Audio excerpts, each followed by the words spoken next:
How to find your Facebook profile user ID. So if you want to find your Facebook profile user ID, then what you need to do is simply open up your Facebook application at first. Once you open your profile, now go for the upper right, which has that three dot icon, and you can simply go for your profile.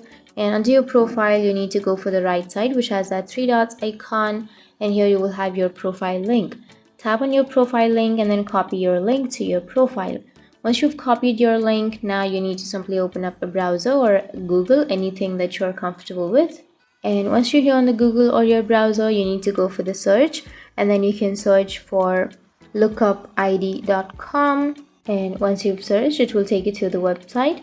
So now you will have this kind of search bar right on the middle of your screen. Tap on the search bar, and then you need to enter your Facebook URL or your Facebook profile link, which you have just copied, and now tap on lookup. And once you enter your profile URL, you need to tap on lookup.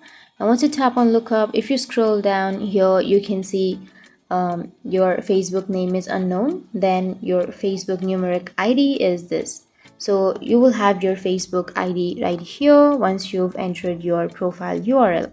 So that's how you can find your Facebook profile user ID. And if you have any questions, feel free to comment below. Thanks for watching.